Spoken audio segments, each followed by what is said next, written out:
महाराज जी के आज के विशेषांक में रक्षा सूत्र परिवार के सभी सदस्यों का हार्दिक स्वागत है। बाबा जी के भक्तों को राम राम। बाबा जी की टेलीफोन प्रणाली निराली थी। वे बिना भौतिक उपकरणों के भक्तों के घर जब तक टेलीफोन किया करते थे। जब भौतिक टेलीफोन की भी सहायता लेते तो भी उस पर बिल नहीं आता।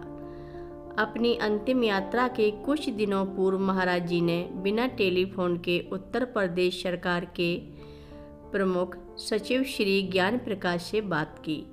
ज्ञान प्रकाश लखनऊ में थे, महाराज जी कैंची में। कैंची की घाटी में तब टेलीफोन की सुविधा नहीं थी और बाबा जी भी कैंची से बाहर नहीं गए थे।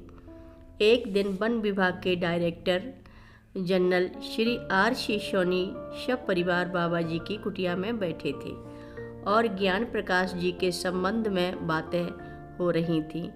उधर लखनऊ में भी श्री ज्ञान प्रकाश के निवास में टेलीफोन की घंटी बजने लगी। बाबा जी ने जो भी आदेश उन्हें देना था मन ही मन दे दिया और अलौकिक टेलीफोन बंद कर दिया।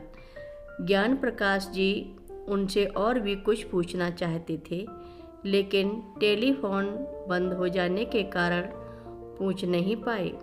उन्हें यह भी पता नहीं चल पाया कि टेलीफोन कहाँ से किया है। कुछ दिनों बाद जब सोनी साहब ज्ञान प्रकाश जी से मिले तो उन्होंने उनसे बाबा जी के टेलीफोन की चर्चा की। सोनी साहब ने कहा कि जो दिन और समय आप बता रहे हैं उस दिन और समय में बाबा जी की कुटिया में ही मैं बैठा था और आप ही के बारे में चर्चा हो रही थी। ज्ञान प्रकाश जी बाबा जी के इस अलौकिक टेलीफोन से हैरान थे।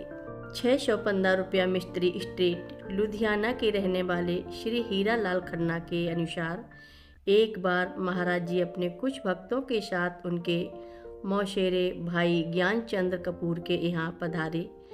श्री कपूर अमृतसर में रहते थे। बाबा जी ने अपने 2 दिनों के प्रवास के दौरान अनेक भक्तों से टेलीफोन पर बातें की। बहुत से अमृतसर के बाहर के भी थे।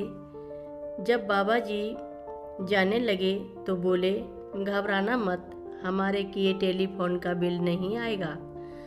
वास्तव में कपूर जी को बाबा जी की लंबी टेलीफोन वार्ताओं का बिल नहीं चुकाना पड़ा। बाबा जी दैवी दूरभाष का भी इस्तेमाल करते थे।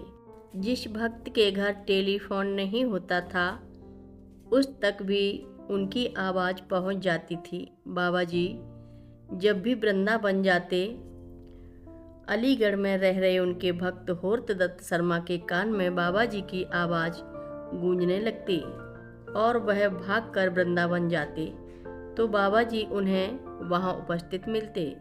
इसके अलावा बाबा जी अपनी प्रेरणा शक्ति से भी काम लिया करते थे। महाराज जी की आकाशवाणी भी अलौकिक रही। वह बिना ट्रांसमीटर और रिसीवर के कार्य करती थी। वे सर्वत्र लोगों की बातें सुनते रहते थे और सुदूर में उच्चारित शब्द उनके भक्त सुनते रहते थे। महाराज जी के पास उनका अपना अलौकिक दूरदर्शन भी था। वे सर्वत्र सबको देखते तो रहते ही थे, मौका आने पर अपने भक्तों को भी दिखा देते थे। हनुमानगढ़ का निर्माण कार्य चल रहा था। पास में ही किशनपुर में बाबा जी के एक भक्त शिवदत्त जोशी जी रहते थे।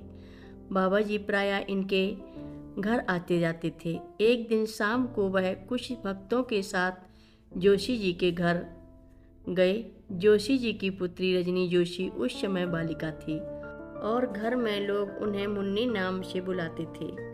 बाबा जी एक बिछौने पर लेट गए। बाबा जी ने मुन्नी की ओर पीट कर सोने का नाटक करने लगे। इस पर मुन्नी ने कहा, बाबा जी आज आप बहुत दिनों के बाद आए हैं और बिना कुछ बोले सोने जा रहे हैं। हमें यह अच्छा नहीं लग रहा है। बिजली बुझा दो, हमें नींद आ रही है, बाबा जी ने कहा और बिजली बुझा दी गई। बाबा जी बिजली जला दीजिए, कमरे में अंधेरा छाने से दुखी होकर मुन्नी ने अनुरोध किया। बिजली जल जा, बाबा ने कहा और बिजली जल गई। सभी लोग खिलखिलाकर प्रसन्न हो गए। बिजली बुझ जा, बाबा जी ने कहा, और कमरे में पुनः अंधेरा छा गया। सभी लोगों की प्रसन्नता अंधेरे में गुम हो गई। मुन्नी ने फिर अनुरोध किया और बाबा जी ने बिजली को जल जाने का आदेश दिया और बिजली चल गई। यह खिलवाड़ कुछ देर तक चलता रहा। बिजली बुझती और जलती रही। अंत में बाबा जी बोले, जड़ पदार्थ भी हमारा कहना मानते हैं, पर तुम लोग नहीं मानते हो।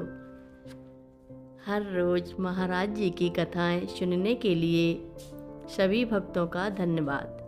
सभी भक्त रक्षा सूत्र चैनल को सब्सक्राइब करें, शेयर करें, लाइक करें, घंटी बजाना ना भूलें। कमेंट बॉक्स में लिख भेजें, जय नीव करोरी बाबा जी महाराज। सभी भक्त मिलकर बोलो, नीव करोरी बाबा जी महाराज की जय जय बोलो। सिद्धि माता की जय जय बोलो। जय श्री राम बोलो।